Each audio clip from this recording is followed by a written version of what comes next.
Hello, this is Thomas from the IS team here at Goodnotes, and welcome to our Brownbag sessions for the engineering team. These are knowledge sharing sessions that we do on a regular basis here at Goodnotes, and this time we have decided to record it and upload it so that everyone can see how we teach each other about new techniques that we have learned about, or the recent projects that we have been working on. In this situation, we have Pedro Gomez, who is going to introduce us to a new testing technique called mutation testing. So if you like what you see in this video, remember that our team is always hiring. So please head to goodnotes.com/careers to find about our most available jobs. So without further ado, Pedro, you can start. Thank you so much. Thank you so much, Tomas. Actually, today I'm gonna be the one having this presentation, running this small workshop, but you are gonna help me actually because I'm gonna need your help. We are gonna write some tests. We are gonna practice. The idea is to get our hands dirty today and practice a bit. So we will do it together actually. So today is gonna be about mutation testing. We will talk about that in a second. Just in case you don't know what Goodnotes is, it's a really cool iOS application. We've been working on it for more than 10 years. It's we got actually an award for Apple from Apple last year, Apple iPad App of the Year, really nice rating, top 10 productivity apps, and it's an application full of actually features. And when we say it's full of features, that means there are a lot of things we need to test. And actually, the way we test these features as engineers is using automated tests. Apart from having some sessions with the QA manual and exploratory testing sessions with them, we write a lot of automated tests. And this is the main motivation behind this talk.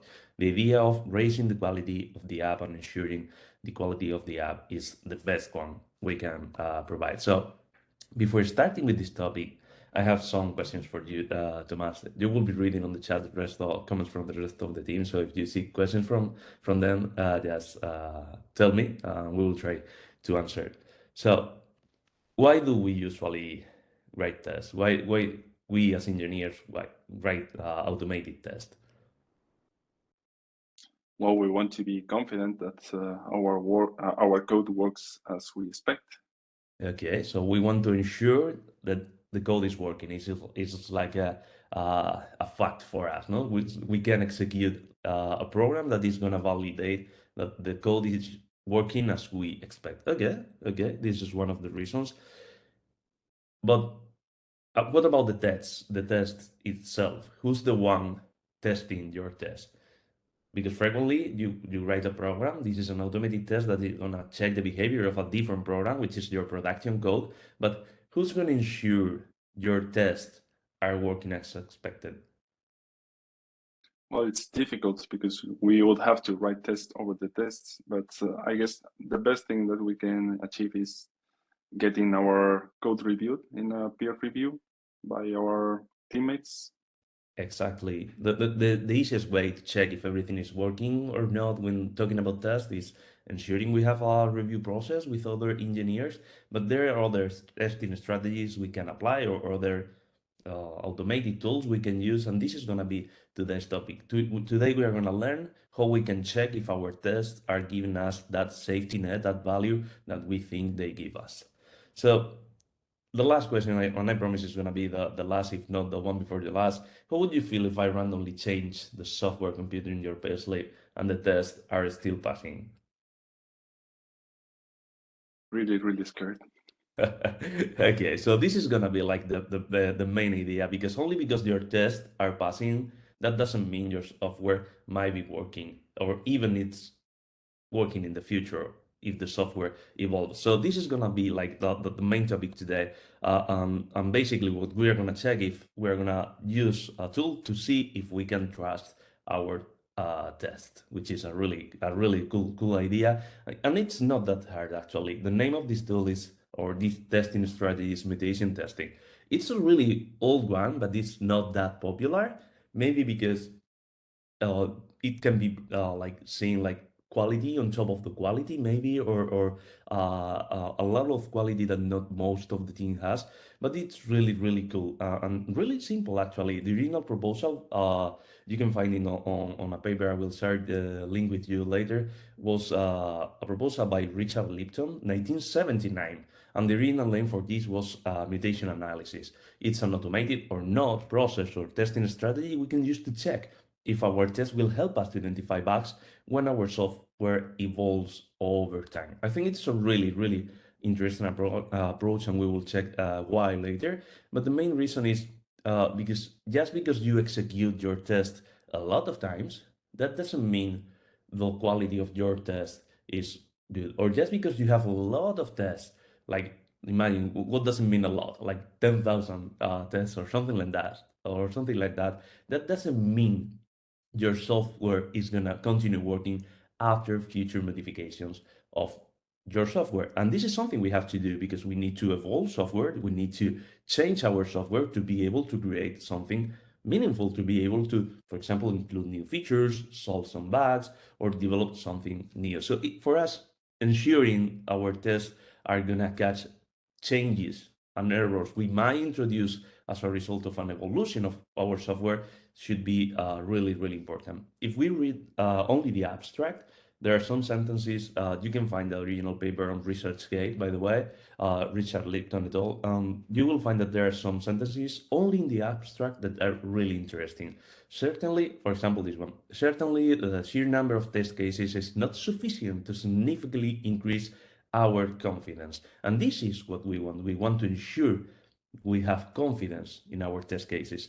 Look at the second one. The key idea of modern testing techniques is to exercise the program under a variety of different circumstances, thereby giving the programmer a greater confidence in the current functioning of the software component. So today we're going to use a tool suggested actually originally by Richard Lipton, but then developed by other engineers. We're going to use Striker, which is a mutation testing tool for TypeScript, but we will share later all other tools you can use. And the idea is, as I said before, really simple. Okay, so we first get a bunch of tests passing. Like, for example, your project might have some tests right now running, and we need to ensure every time I execute them, we are able to get a green check. The tests are passing. Then we are going to identify some mutations on your code. We are going to mutate one part of your code base, changing your code with something that is valid on build time. For example, whenever you increment a counter, we are going to decrement it. That's one of the possibilities. Or whenever you check if something is equal to something, we are going to check we are going to replace that check and check that something is different and not equal. We are going to execute your test again. We are going to count how many of them fail. We will give you a score, even when the score is not that relevant. We are going to check how many of your tests fail, and we will repeat this process until we apply all the mutations. As a result, we will get a score and a report telling us how many mutations and what specific mutations survive. If I change your code and I get my test passing, that means my tests are not the best. Actually, imagine, for example, imagine I'm computing your payslip and you have like a bonus this month, or it's not a bonus, but you request any expense.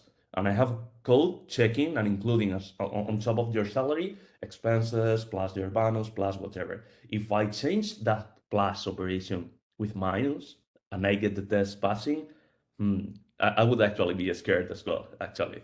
So the tool we are going to use is Striker Mutator. It is available for TypeScript, C#. I think there are other languages, but that's not relevant. We will share a bunch of tools later. Actually, you can even execute this process manually. It's going to be slower, obviously, but you can do it. You can go to your code, change whatever you want, and run your test. But we will try to automate it because we like to work smarter, not harder. So the mutations we are going to use, this is a list from the original Striker documentation, will be something like this. For example, whenever we have a logical operator like A and B, we will replace it with A or B and the other way around. Or conditional expressions, whenever you have while A major B, we will replace it with, for example, while false. Some of these mutations will end up with infinite loops, and we will consider that as a timeout. And this is expected because we are replacing conditions on top of for loops, while loops, and this is something that the framework will check for us. Other mutations we will apply are related to block statements. We are going to get a function. For example, this is JavaScript, by the way. Function says something, but it is the same on TypeScript or any other language. And we are going to remove that block of the function. As soon as we didn't specify the return type, the compiler will not complain. So we will be able to apply this mutation and check if your test is passing. If I remove part of your code base and your tests are passing, that means that we are not checking that effect. Imagine that this is like a function sending an email when your payslip is available or when whatever email. If I remove that specific implementation and your tests are passing, that means you are not checking that the mail is sent. There is a mistake in our test, and we should include that as part of our test cases. The same with object literals and assignments. The mutation, the list of mutations is massive. There are a lot of them. We can configure them if we want to, for example, avoid arithmetic operator mutations. This is something we can do. It all depends on the tool, but I guess you get the idea. So right now, based on the information I give you, Damas, how many changes like this do you think that we have to make in any of the projects you've been working recently? It doesn't matter if it is like a professional one or a pet project, but how many changes do you think you have to make to get a failing test? There's no perfect answer, by the way. I guess the uh, expected should be just with one change, things should break. For instance, if you change the logical operators that you showed in the previous screen, yeah, like if you change if A greater than B for if true or something like that, something should break because this is not the expected way. But it all depends on the amount of tests that you have, right? Okay.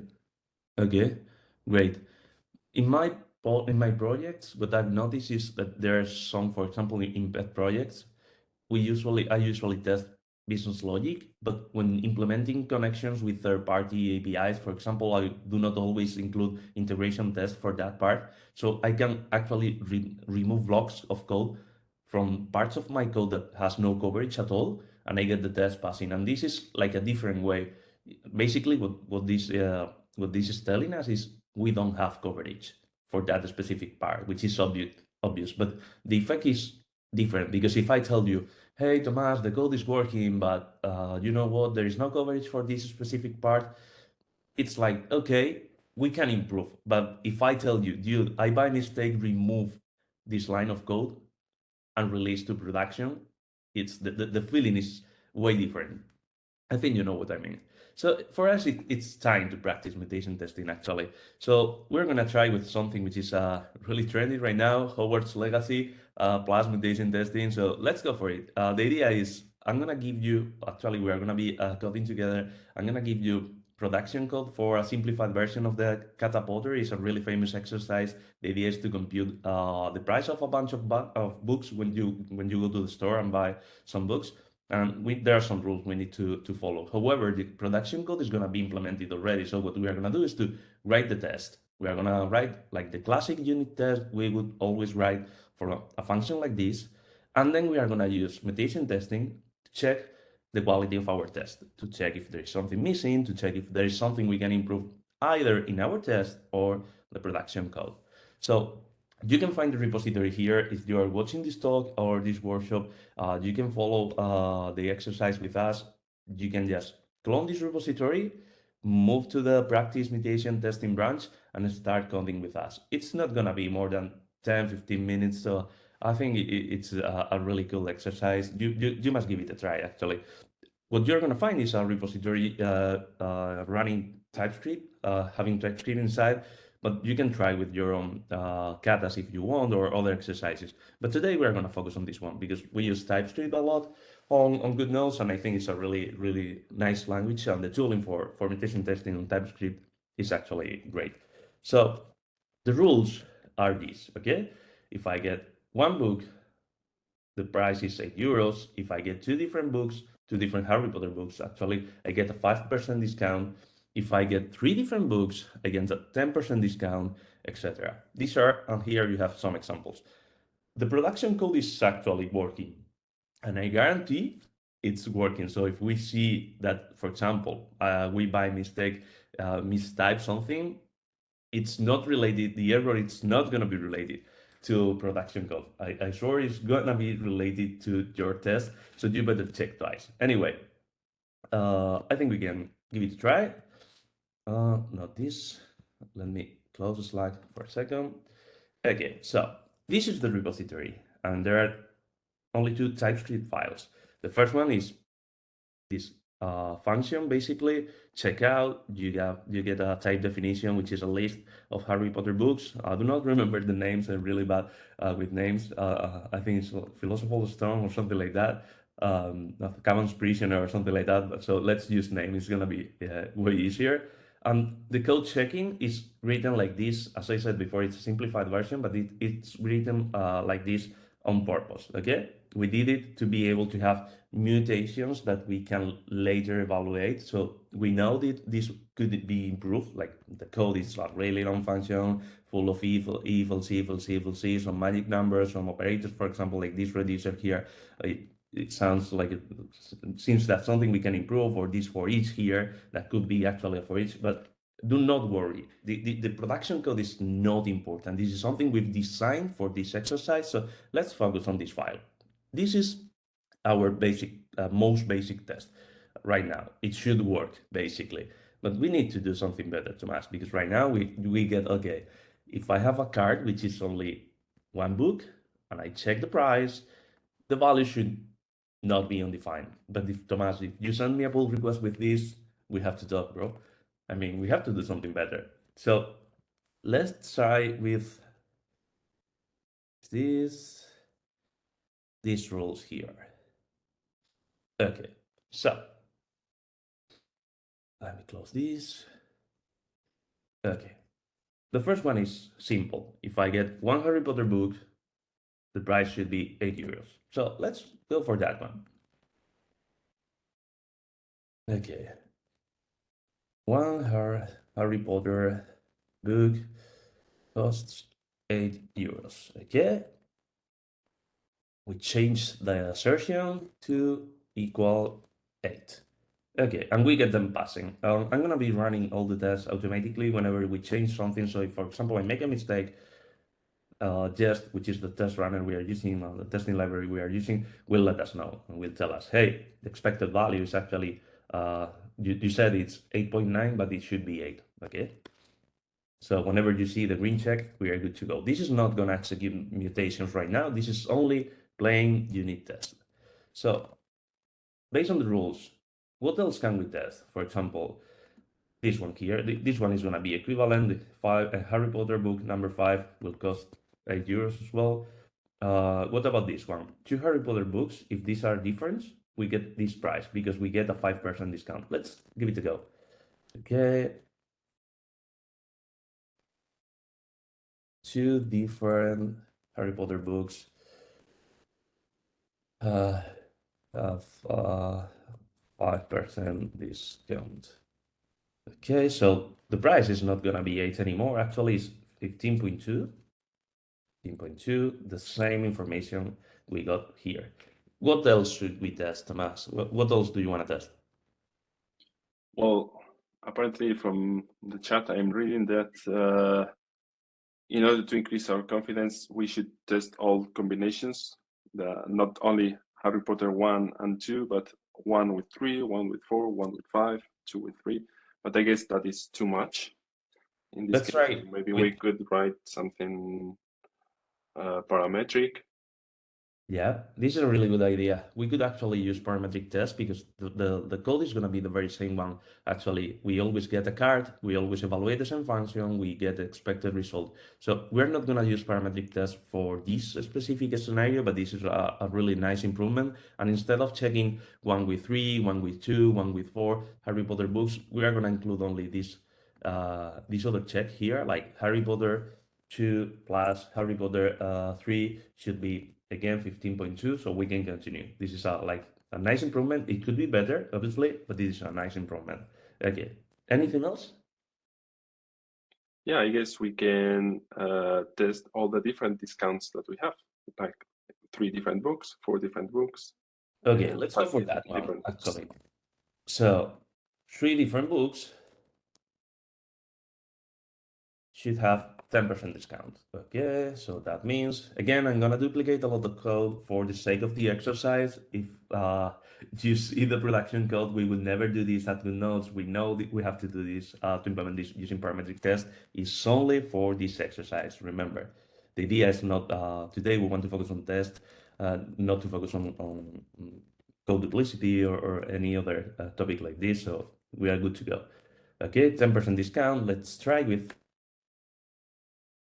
the following one. I think it was 15, no, 20%. 20% if we include Harry Potter book number 4. Okay, the price should be actually 1, 2, 3, 4, 25, 25.6. Actually, okay. 4 different books, 25. Yeah, 4 different books.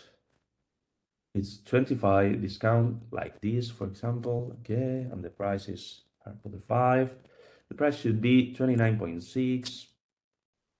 Okay, it's 5 different books. 29.6. No, it's 30. Harry Potter 1, 2, 3, 4, 5 is 30. 30. Actually, it's this one. Okay, let me move this a little bit. Yeah. Okay, this is another example. 1, 2, 3, 3. Okay, this is an example where we have 2 different books. Sorry, yeah, 2 different books and 2 duplicated books. So we have, we should include this as well. We are gonna call it, this is 5 different, 2 different books plus 2 duplicated books should apply 5% discount to the unique ones. So that's Harry Potter book number 3. It's gonna be twice, and then we get book 1 and book 2, and this should be 29.6. 29.6. Okay, we get the test passing again. And the last one actually is really, really nice. It's 2 Harry Potter 1, 2 Harry Potter 2, 2 Harry Potter 3, 1 Harry Potter 4, and 1 Harry Potter 5 should be 51.6. So let's include this example as well. We're gonna call it complex example. I'm really bad at naming, by the way, you know it already, but just to let you know. And we will include here Harry Potter 1, 2, Harry Potter book 2 times, Harry Potter 3, 2 times, 2 times as well, Harry Potter 4 and Harry Potter 5. 4 and 5. And the price should be 51.6. Okay, so anything else you would like to check, Thomas? Any other test scenario you would like to include? I guess with this, we are at least covering the expectations from our stakeholders, as we got in the slide. So I think with this, we have some confidence. We have tested the different discounts. We have tested a complex scenario. So I guess let's do something. Good. If we execute actually our test right now from the terminal, we get them passing. And actually, if we open the report, the coverage report, we can check that, whoa, we have 100% coverage. There were 46 statements. We are covering all of them, 100% of the branches, all the functions, all the lines. This is, from the coverage perspective, this is perfect actually. Okay, we have information. We are, for example, evaluating this line 55 times with our test. So comprehensive list of tests based on the documentation we have from the stakeholders, as you said before. So now let's try with something different. Okay, this is like the result we were expecting. 100%. As I told you, I designed this exercise on purpose for this. So you get 100% coverage. You get more or less 11, 10 tests following the given example. 76 lines of code tested we check the coverage. You can do it by opening the coverage report. It is configured already, so just execute the test and check coverage. But what happens if we check with a different tool? What happens if we use the topic for today, mutation testing? If you execute this command, test mutate, what you're gonna see is a striker messing around with our code, applying some mutation and checking some mutations and checking if our tests are gonna survive to these mutations. The expected result is we should kill them all. If our tests were perfect, we should be able to identify any change that is breaking our business rules, and we should get a test checking, hey buddy, this failure here, this test you are checking here, because of this mutation, got your back and told you, hey, this is a mistake. Okay, I'm gonna make this a little bit bigger. If we check striker logs, the first thing we are gonna find is, okay, there are some files, 26 files to be mutated, but actually we're gonna focus only on 2 of them, okay, which are the source files we have right now. We are gonna create 9 test runners and we are gonna apply some mutations, this time 83 mutations, okay? Okay, this is happening. Let me remove this folder here because actually, and repeat this because we are mutating more than expected because there was another kata involved. I just removed. Okay, so now we have only one file to be mutated from this repository. The 63 mutations are gonna be applied. We are going to create 9 test runner and we are evaluating for every mutation if our tests are surviving or not. Okay, we see striker working here. We are almost done and we get some information already. There are at least 4 mutations that survived. Okay, for example, this is a really interesting one. What you get by on your terminal is actually a small report. Our score is high, it's 93. It's not 100%. That means it's not perfect, obviously. We get information related to the 4 mutations that survive. If a mutation survives, that means that there is a change in our code that we are not catching. And actually, let's take a look. For example, this equality operator is the easiest one. It's a classic mistake. Any developer could make this error. It's an offset by 1. Replacing this for loop here, line 81, instead of checking if the index is lower than books, we check if the index is lower or equal than books, and then we get the test passing. So instead of using striker, let's check it out manually. What happens if I go to line 23 and I include this change here? My tests are passing. So actually, Striker has found something interesting for us. What the Striker is telling us for this specific part of the code is that if we make a mistake here, we will not notice. But how is this even possible? If you are a Java developer, a Kotlin developer, C#, I think it's Swift is going to be the same.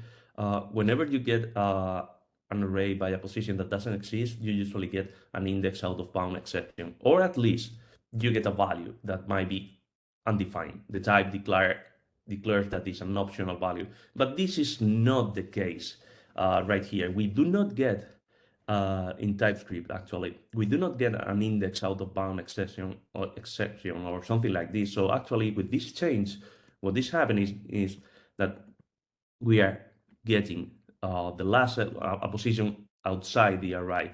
This value will be undefined, and because of how TypeScript and JavaScript work, we are able to actually apply to undefined this -1 operation and then push it again back to this new array. So Striker here, mutation testing, is telling us that there are, at least for this scenario, there are many different ways we can write this to make it safer in the future. If instead of using this for loop, we use a map, for example, which is a functional combinator, nobody will be able to make a mistake.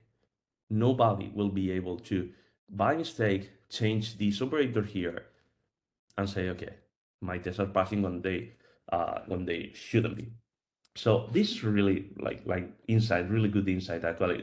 Let's check the report, but instead of checking it out from the terminal, let's go to the original Striker report. And we will see here, like there were 58 mutations applied that we were able to identify with our test. We only see the one surviving here, and there was a timeout. Okay, if we check the code, this is another interesting. We are able here to replace this multiply operator with this slash, with this divide operator. How is this even possible? I mean, how can I completely change the logic here? Because this is what I'm doing here as well. I replace this plus with a minus, and my code is still, my tests are still passing. This case is not because of the production code, because there are safer ways to implement this. This time is because we don't have coverage checking this specific scenario, because this value in my test, this expression, is always 1. It always returns 1. So whenever I multiply by 1 or I divide by 1, I get the same result, so I can apply this operator. This is what Striker is telling us. Striker is suggesting we should include a test case to ensure that we cover this specific scenario, because no matter what I change here, I get my test passing. If I check the killed mutations, there are a lot of changes. As I told you, 58 changes. Striker applied, but we got them. We were able to catch that is a mistake. For example, completely removing checkout operation. And you might be wondering, how is this even possible? I mean, in a language, when you usually remove a block, the compiler is going to let you know, well, this type tree, we do not define the return value. We do not specify explicit return value for the function, so we can assign an empty block, and that's it. What it's telling us here is that maybe in some languages where we can define the return value explicitly, or the ones that are forcing you to explicitly include the return type, the return value for your function, this is never going to happen, because the compiler will act as a test, actually, for us. So really good insight as well. There are languages or there are techniques we can apply to ensure that our code is resilient and harder to break, basically. What else do we have here? Something interesting. Okay, for this line, there were a lot of for this here, yeah, actually a lot of mutations applied. Look at this. If I replace with a if else false, we got it. If I replace the equal operator, we got it. The same with true. And here, what it's doing is, I think, is completely removing the if else block. So this is really interesting, actually. If you depending on the test you wrote, you might get different results. So it's not gonna be the whenever you execute the striker on your machine, the report will be different. So take a look and review the result you got, because maybe your score is higher or lower, and you might get different conclusions. It will all depend on the test you wrote. This is the example we were talking about. If we review the results, basically Striker is going to show and give us a lot of insights about our code. So what does it really mean for us? That means that there are some tests missing. We should include them. Actually, we are not going to do it because we're going to have like an infinite workshop here, but we should include more coverage. There are ways to write our code that are going to be safer for future changes. Like, for example, instead of using for loops, using functional combinators like map, reduce, etc. This is a classic. We can specify return types if we want. It all depends on the languages, on the language you are using, and the practices. The last conclusion, or one of the last conclusion we got, is if that code changes, our test will not find the bug. So we are losing that confidence. I remember starting this talk with you, Thomas, and you told me we want to be confident. We want to know that if there is a mistake, our tests are gonna let us know. We have a really good safety net. So what we found here is that actually our tests with 100% coverage, as we saw in the report, are not that good, actually. So what happens if I apply it to a bigger project? It's gonna take a lot of time, actually. I'm not gonna tell you which project is this, but you might imagine if we try to apply it, just changing changes in one specific TypeScript module, the time you need is 1 hour to evaluate the test, because for every single mutation, even if you run them in parallel, we are gonna evaluate the test. So it's a testing strategy that it's gonna take time, actually. If I were you, I would not include and try to mutate all the files. You have on your project. And checking a specific scenario from a random code base, what the striker was showing us was really interesting. For example, this is a function generating a random unique identifier for a device and saving it as part of the storage. So whenever I generate it, I save it so I can reuse it and I do not have different identifiers for different devices. If I change the key I use for the key value storage, my tests are passing. And this is really interesting because actually what happens if I by mistake remove the key and or replace the key with a different value, but my tests are passing. There might be a collision and this function is actually overriding the value for this key value storage because the storage is global actually. Or what happens if I change this regular expression? I get the test. This is checking that the value inside the storage is a unique identifier. My tests are passing as well. So maybe we should revisit if we should check in detail this actually this is an implementation detail, but we should check if we want to include like a white test, white box text for this specific scenario, because if you are saving a device ID, it's like, okay, if we break it, it's not that relevant, so maybe it's not worth it. But now imagine that this is related to health, to somebody's life. Would you like to check if we break something related to somebody's life, like a heartbeat monitor or something like that? I'm sure you would like to do it. So this is the same scenario, but checking other mutations that ended up on timeouts or mutations we killed, for example. Our tests ensure that if we replace this an operator with an or operator, we get the test catching and passing, actually, which is not, sorry, catching the mutation and failing, which is something great. I'm really, really happy with it. So now my question is, in your exercise, Tomas, or the exercise from the good people working with us today, did they find something interesting or something they want to talk about on the chat? Yeah, actually, in my case, when running it, I found a different mutation other than the ones that you showed, which was in line 80. I don't know if you can switch to the code. There was an array initialization. Yeah, this one, new books count, it's empty. So in my case, I got an initialization with a string. Striker was here, even though this is going to be an array of integers. Yep, this is another example because in runtime you are able to actually apply this mutation and you might be able to get test passing because of how JavaScript works under the hood. It's for us, TypeScript here is telling us, hey, your type is a string array now. It's not a number array now, but actually, if we execute the test, we get them passing because you initialize it by default, and we are not executing this specific in our test, a specific part of the code that much. And there are two factors here. JavaScript being able to do random stuff like adding +1 or subtracting numbers to a string and working under the hood, and then the fact that the scenarios we wrote are actually not that comprehensive, even when we were fulfilling all the business rules we had. Actually, we are not checking what happens if I, for example, get 2 Harry Potter book 1 plus 1 Harry Potter book 1 2, or many different combinations. So this is why you are able to actually get this mutation and get the test passing. Any other comments from the chat?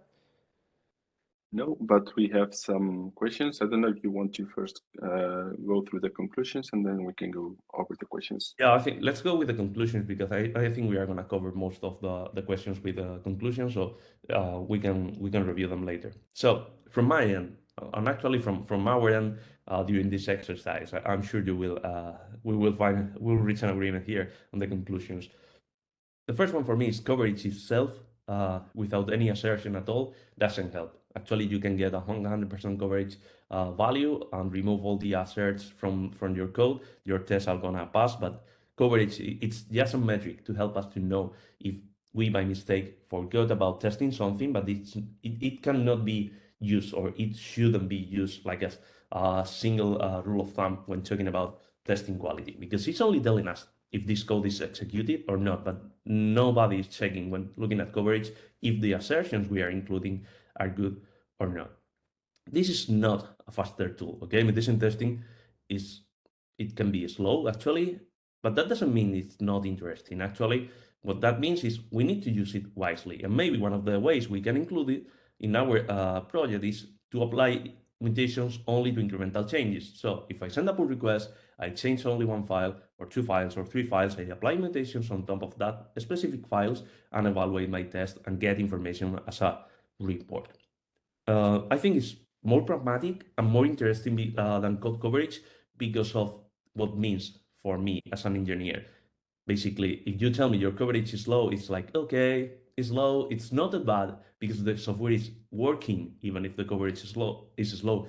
However, if I randomly change your code and you do not notice that I broke it, that's like shocking for an engineer.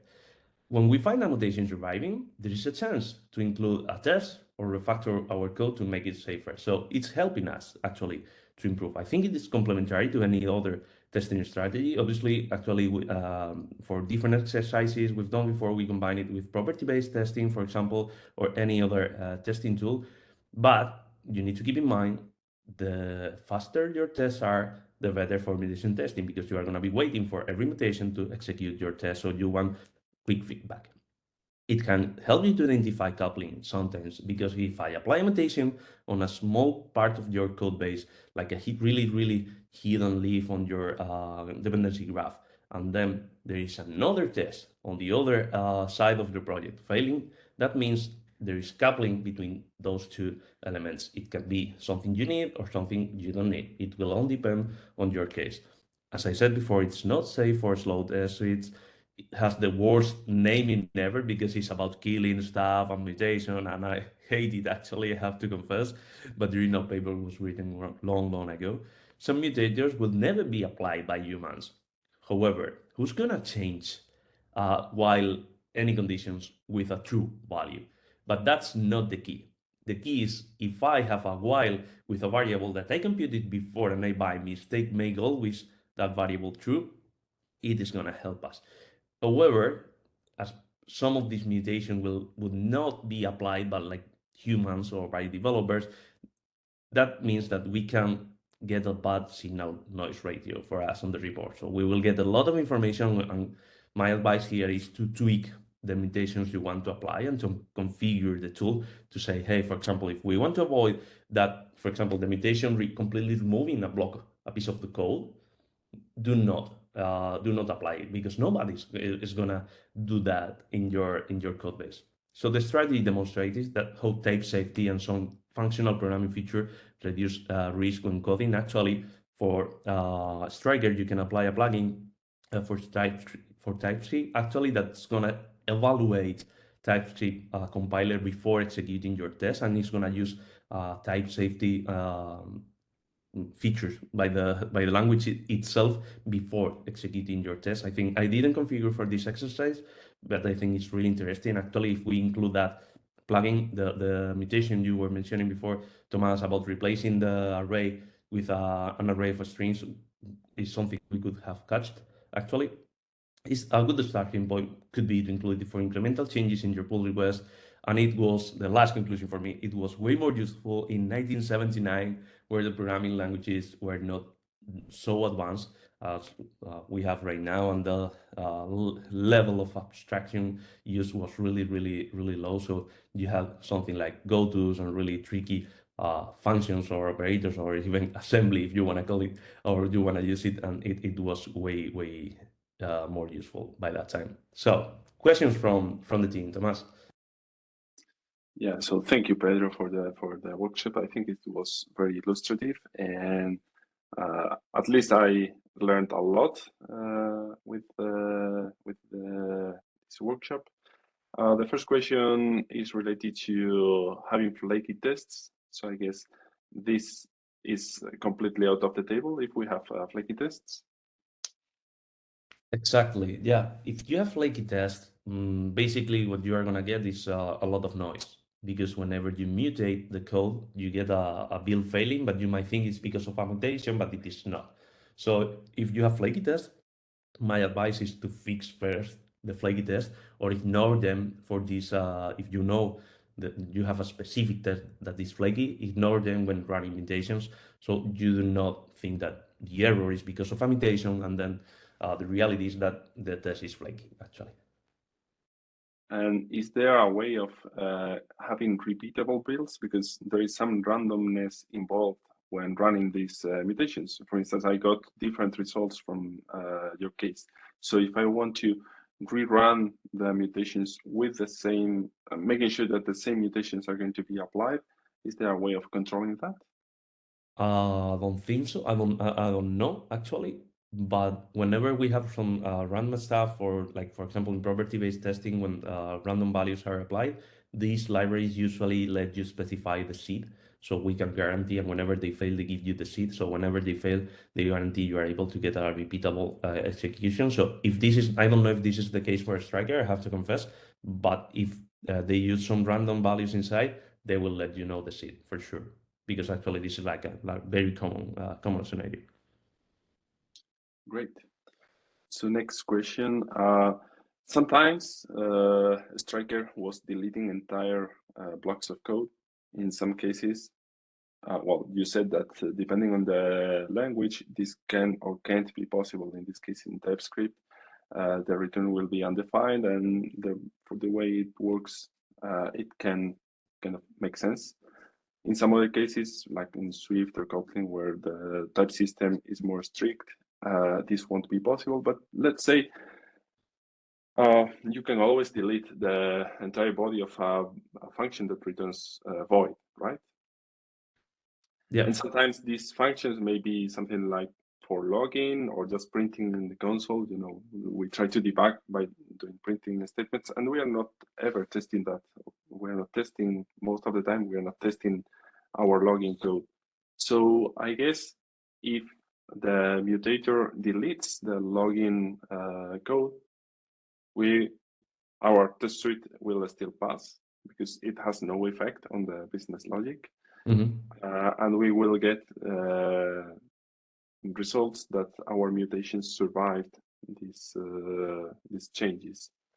So I guess sometimes getting these failures from the mutation testing does not mean that we have to do anything, because in this case it doesn't matter, right? Unless the logging is too critical to an application that we still need to test it. But most times, I guess it's not a bad thing. So well, in my opinion, it's not like for regular testing, when you get a red, it's a red and you have to do something about it. In this case, sometimes you can get a red and still live with that because it's a mutation that you don't care. It is actually when I thought this could be a good workshop for Goodnotes. It was after a previous session, a previous Brownbag session we had about forensics tool when analyzing code, and I think this actually can be used as a forensic tool. But instead of focus on the production code, focus on the test to help you identify that, hey, maybe there is something you are missing. You can improve this area, and actually there are, like for example, you said. The type safety, or the features some languages provide to be able to ensure your program is safer is actually a test by itself. It's not one you write, but this one you get for free when using a language through a compiler, for example. So imagine that I have a function computing like the discount, like the percentage discount I want, and Striker replaces like a function like this. Let me remove this so we don't see these red lines. Compute discount, okay? As you can see, Copilot is coding for me. AI is here already. So we get the number of books, and we say, okay, this function needs to return a number. And here we make some computations, like it's the number of different books multiplied by 0.05, for example. This is not the case. It's just to get an idea. This is complaining because I'm not using it. So let me just so we don't see the warning. Okay, if we in in a type safety language, like for example, Scala or Haskell or what was the name of this Idris. If we in a language where the compiler is gonna work and help us to better identify issues in build time, replace this with, for example, the value 3, the compiler is going to fail if we specify that the return type has to be a number between 0 and 1, because the discount has to be between 0 and 1. It's a refined type, but we don't have that on TypeScript. So what's showing us here is that there are some languages and some practices that are safer for future changes in our code. And the compiler is actually working as an extra safety net for us. So this is like a conclusion you get where you are able to code and you know different languages and you know what refined types are and you work with Haskell, Scala, Hydris, mostly features coming from functional programming. But if we are able to use the type system as a safety net for us, this is just awesome. And striker here for with mutation testing, what we are seeing is we do not have that safety net. We should tweak it to, for example, this change is valid. But in other languages that are not TypeScript, or if we use a refined type library for TypeScript, this change is something we will not have to test manually. We will not need to include a unit test checking that the result value of this function is always between 0 and 1. So yeah, it's really good feedback. But as you said before, the fact that you get a red report or a mutation surviving doesn't mean that you always need to act. It's just extra information for you. Good to know. If you want to improve your code base, go for it. But it's not like, okay, this is failing right now. Because mutation testing is about possible changes in the future and something you can improve, not something that is broken right now. So using it as a forensic tool is actually a really cool solution. If you're looking for other mutation testing libraries, like for example, Striker is available for JavaScript, TypeScript, Scala, C#, but if you want to use it for Kotlin, Java, you can use Pit. If you want for Python, you can use Mutatest is the name. Swift has a really good one, Muter, and I think that maybe the best one based on the community feedback actually might be the one for Rust. Rust has a really good community working on tooling all day long, so maybe this is a really good one we should check. Is there any other question you would like to cover, Tomas? Nope, the last question was related to how to use it in different languages. So I think you already covered. Okay, great. So last but not least, just to let you know, we are hiring. We would like to get awesome engineers working with us in our team. So if you are interested on working with us on Goodnotes or you would like to join our team, just take a look at the link. We're hiring. Let us know and join our team. Fantastic. So thank you, Pedro, for the workshop. It was very enlightening, and see you next time. Bye, Tomás. Thank you. Bye-bye. Vale.